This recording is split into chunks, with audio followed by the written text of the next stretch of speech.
मस्जिदों से अगर अजान की आवाज आएगी तो हम हर उस मस्जिद में हनुमान चालीसा पढ़ेंगे जहां से मस्जिद की आवाज अजान तेज आएगी। हम लोग तो इससे नावाकिफ थे, हम तो अपना अपना नमाज पढ़ने में लगे हुए हैं, समझे।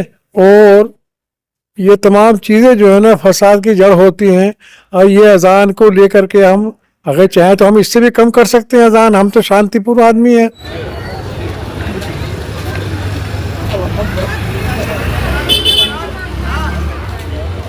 फोन का तेरा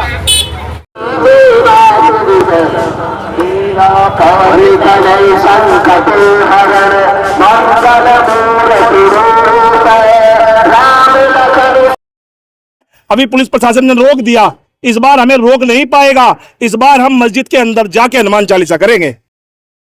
देखिए, मैं यही चाहता हूं कि अमन भाईचारा बना रहे और हम नहीं चाहते कि आने वाले हमारे 1 महीने का रमजान आता है उसमें कोई माहौल खराब होए। और इसको लेके प्रशासन को अलर्ट हो जाना चाहिए आने वाले समय के लिए, रमजानों के लिए, 1 महीने के लिए। और जो लोग माहौल बिगाड़ने की कोशिश कर रहे हैं इस प्रदेश के अंदर, इस जिले के अंदर, उनके ऊपर जो है कानून द्वारा जो है कड़ी से कड़ी कार्रवाई की जाए और उनको जो है जेल भेजने का काम किया जाए। की आवाज से उन लोगों को दिक्कत हो रही है। उनका कहना यह है कि अगर अभी भी अजान की आवाज कम नहीं की गई तो अगला कदम ये जो मस्जिद मेरे पीछे देख रहे हैं इसमें आकर हनुमान चालीसा पढ़ेंगे। देखिए, मैंने आप सबको पहले भी बताया था, हनुमान चालीसा के पीछे वजह यही थी कि मस्जिदों से अगर अजान की आवाज आएगी तो हम हर उस मस्जिद में हनुमान चालीसा पढ़ेंगे जहां से मस्जिद की आवाज अजान तेज आएगी और जो डेसिबल है उससे अलावा आएगी। ये हिंदू रक्षा दल ने ठाना है, उत्तराखंड ही नहीं पूरे देश में अगर कहीं पर भी मस्जिद की आवाज डेसिबल से ज्यादा आई तो हिंदू रक्षा दल हर उस मस्जिद के बाहर हनुमान चालीसा पढ़ेगा जहां पर इस तरह की आवाजें आएगी। लाउड स्पीकर बंद नहीं हुए तो फिर क्या? लाउड स्पीकर बंद नहीं हुए तो हम अभी पुलिस प्रशासन को ज्ञापन दिया है, सब कुछ सौंपा है हमने। हमारे पे दूसरी और तीसरी कार्रवाई भी करनी आती है। अभी पुलिस प्रशासन ने रोक दिया, इस बार हमें रोक नहीं पाएगा। इस बार हम मस्जिद के अंदर जाके हनुमान चालीसा करेंगे। भाई साहब, आज हिंदू रक्षा दल के जो अध्यक्ष हैं उन्होंने कहा कि हम हनुमान चालीसा पढ़ेंगे मस्जिद में। आप अभी नमाज हुई, आप नमाज पढ़ रहे थे, हालांकि पुलिस प्रशासन ने उनको रोक दिया, क्या कहेंगे इस पूरे मामले में? देखिए, पुलिस का काम तो रोकने का ही है और वो ये अच्छी पहल है उनकी और रोकना चाहिए उनको, फसाद की तरफ नहीं बढ़ा देना चाहिए किसी को। हम लोग तो इससे नावाकिफ थे, हम तो अपना अपना नमाज पढ़ने में लगे हुए हैं, समझे। और ये तमाम चीज़ें जो है ना फसाद की जड़ होती हैं। और ये अजान को लेकर के हम अगर चाहें तो हम इससे भी कम कर सकते हैं अजान, हम तो शांतिपूर्ण आदमी हैं, इससे भी कम कर सकते हैं, समझे। अगर अजान से कोई शिकायत है, कोई परेशानी है तो हम इससे भी कम आवाज़ कम कर सकते हैं, समझे। और महज ये बातें सब इसलिए हो रही है कि रमज़ान का महीना आ रहा है, हम लोग तो बहुत ही चैन और सुकून से रहने, समझे। इसलिए हम गुजारिश करेंगे कि ऐसे हालात पैदा ना हो जो मुल्क की हैसियत से मुल्क की लेवल पर हालात ख़राब हों।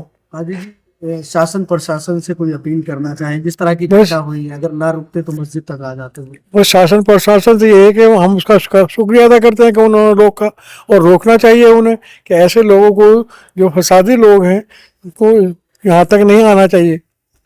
जिस तरह से आपने देखा, हिंदू रक्षा दल की टीम अपने ऑफिस से चली और डिस्पेंसरी रोड होते हुए वहां पर एक बैरिकेटिंग किया गया, पुलिस द्वारा उनको रोक दिया गया। लेकिन उनकी जिद थी कि जो शहर की बड़ी मस्जिद है, आप देख ही रहे हैं मेरे पीछे बड़ी मस्जिद है, तो उस पर वो लोग हनुमान चालीसा पढ़ना चाहते थे।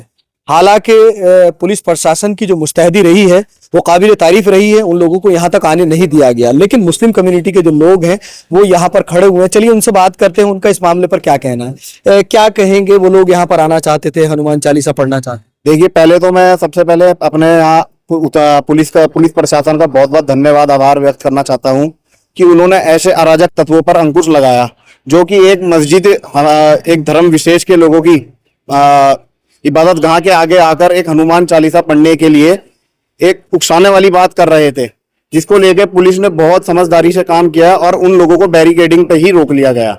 मेरा कहना यह है कि जो इस प्रदेश के अंदर माहौल खराब करना चाहते हैं और आने वाले समय के लिए कैसे भी उन लोगों पे अंकुश लगाया जाए और उनको बिल्कुल जेल भेजने का काम किया जाए। यही कहा जा रहा है कि ये सब जो फिजा खराब की जा रही है, ये जो माहौल बनाया जा रहा है, उसको लेके मुस्लिम कम्युनिटी के लोगों का कहना यह है कि इस तरह के लोगों पर अंकुश लगना चाहिए। और हकीकत भी यही है कि हनुमान चालीसा अमूमन आपने देखा होगा, हम भी अपने बचपने से देखते आ रहे हैं, मंदिरों में पढ़ा जाता है। लेकिन अचानक ऐसा क्या हो जाता है कि जैसे ही रमजान करीब आता है, हिंदू रक्षा दल की टीम सोशल मीडिया के माध्यम से वीडियोस वायरल करती है, डीएम को ज्ञापन देती है और 25 तारीख को एक आह्वान किया जाता है कि शहर की जो बड़ी मस्जिद है जामा मस्जिद, उसमें हनुमान चालीसा पढ़ेंगे। हालांकि डिस्पेंसरी रोड पर बैरिकेटिंग लगाया गया और वहीं पर उनके द्वारा हनुमान चालीसा पढ़ा गया। अब देखने समझने और सोचने वाली बात यह होगी कि इस तरह के लोगों पर प्रशासन का क्या रुख रहता है, या फिर अगला कदम जो उन लोगों ने बताया है। उन्होंने अभी भी ये कहा है कि हम लोग जा रहे हैं, पुलिस द्वारा हमें रोका गया है, लेकिन अगर अभी भी उनकी खुली चेतावनी है कि माइक की आवाज कम नहीं की गई, आजान को लेकर वो लोग पुरजोर प्रयास कर रहे हैं और बात कर रहे हैं कि आजान की आवाज से उन लोगों को दिक्कत हो रही है। उनका कहना यह है कि अगर अभी भी आजान की आवाज कम नहीं की गई तो अगला कदम ये जो मस्जिद मेरे पीछे देख रहे हैं इसमें आकर हनुमान चालीसा पढ़ेंगे।